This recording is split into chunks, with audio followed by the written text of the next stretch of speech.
Today, folks, we're talking about 3 dividend stocks that are going to help me meet my goal of trying to get to over $10,000 in annual dividends before I'm 30 years old, which my birthday is coming up in a few months. Reweighting a bit of the portfolio, but not trying to leverage too much into just dividend yield, because I know yield can be attractive, but you don't want to diminish your long-term growth either. I've come to a few conclusions, and I had some pretty easy pickings today after evaluating some companies we're going to be discussing here. This is a conversation you appreciate.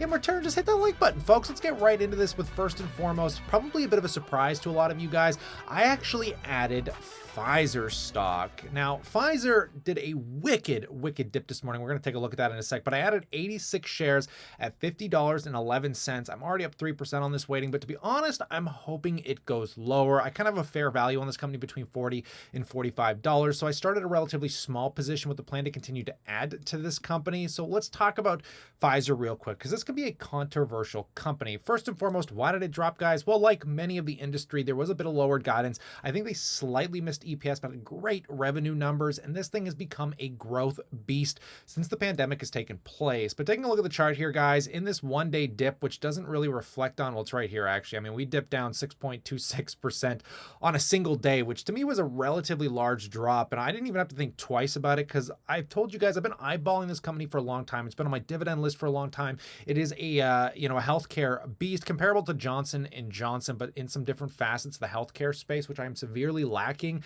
in my portfolio. Similar to telecom, I feel like healthcare and telecom are the two sector weightings that I could probably start increasing slightly, and this thing has finally come into favor, and it hit my radar as a dividend growth beast. I mean, this thing is already paying out over a 3% year. The historical average is about 3.5 to 4%. I don't know if we're going to come back down to those weightings as the stock drops, which is why I'm still a little bit hesitant looking at the historical averages. But nonetheless, guys, this thing from 2013 went from a 24-cent dividend to today, where we sit at 40 cents, damn near doubling the dividend in a 10-year time span. This thing, it is what it is, man. It's a great dividend stock. I think it's an aristocrat on top of that. And you can take a look too, because the other thing that makes this juicy to me is the fact that their payout ratio is only at 45%. Now, a lot of people will talk about this stock and how it's had trouble growing. One of my biggest concerns with the healthcare space is the constant in and out of different drugs, because drug segments only have patents for so long. When those patents run out, they become public sourced, and then other companies kind of make cheaper versions of them.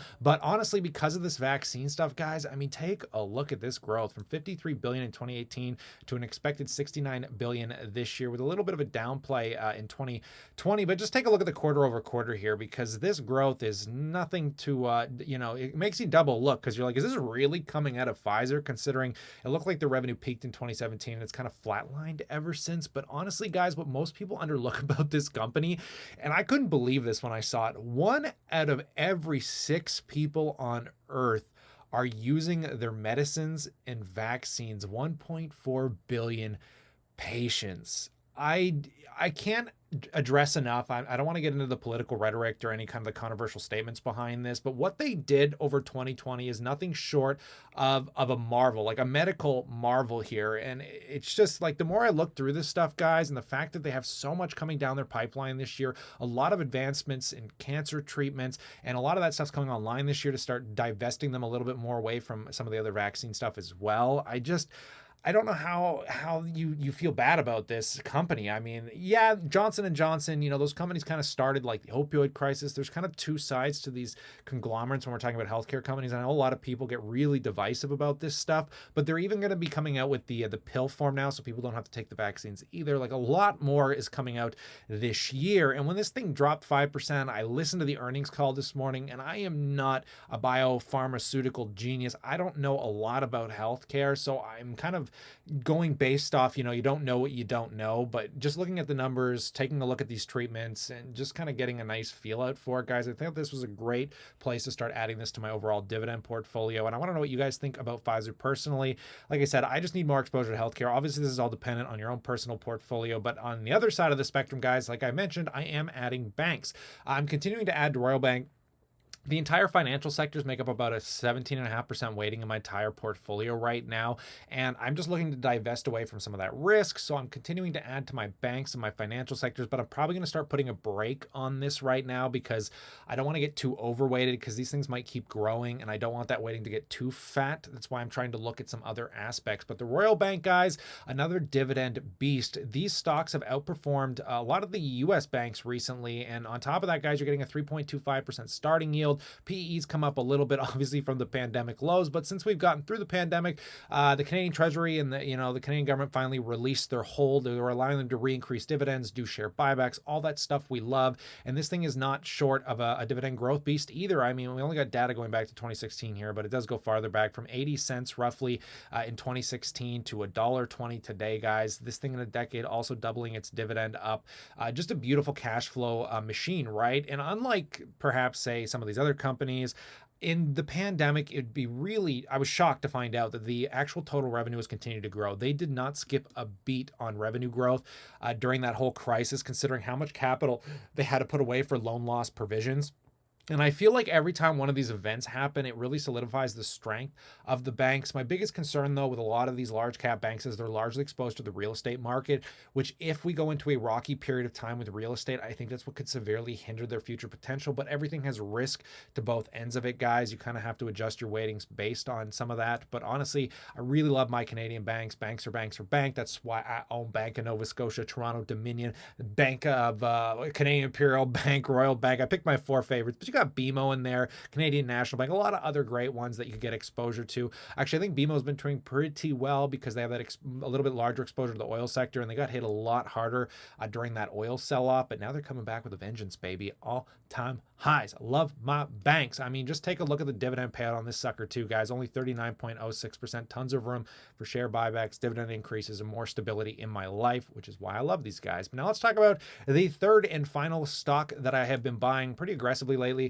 and that is the Vanguard High Dividend Yield Indexed Fund ETF shares. That's a mouthful and a half. Now, these things, like I mentioned in my last video, have been outpacing the S&P 500 lately, and I'm not buying these for anything near close to growth. I'm purely just buying this to kind of start reaching that goal of a higher dividend yield. And, you know, the dividend yield isn't massive. It's about 2.753% with some of the more increases that have been going on. The expense ratios are absolutely null. But the primary reason that I'm buying this is because it's giving me exposure to those dividend stocks that I love, that I don't feel comfortable buying individually, and that comes down to like JP Morgan, Home Depot, Procter and Gamble, Pfizer, the one that we started adding.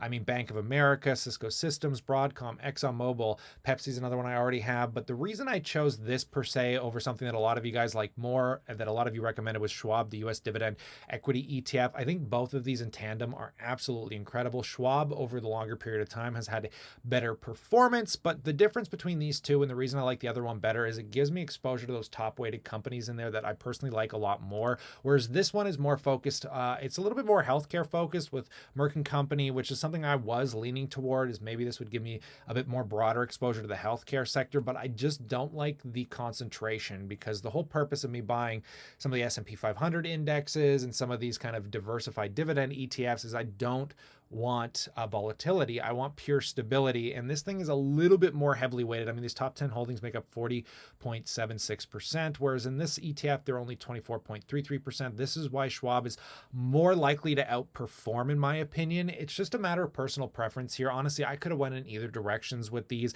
I just kind of spun that wheel and ended up landing on VYM as a preferred for my own personal account. A lot of you I know are actually doubling these up. That was something that I was considering as well, is buying one of each. But many of you know I don't like owning just a couple $1,000s worth of a stock. It doesn't get me excited. I like building up those weightings, trying to get them to that $10,000 to $20,000 mark. So I didn't just kind of fully load up on these guys. I did buy a lot. Keep in mind, I think with VYM, I think I ended up buying $14,000, $15,000 worth, because I divided it between two of my different accounts. But with, say, Pfizer, for example, I'm being a little bit more patient, but I am planning on using all my dividends from here on in and kind of reinvesting it into this cash flowing ETF for the time time being, just to continue to offer stability and dividend growth. But that is where I've kind of come down today, guys.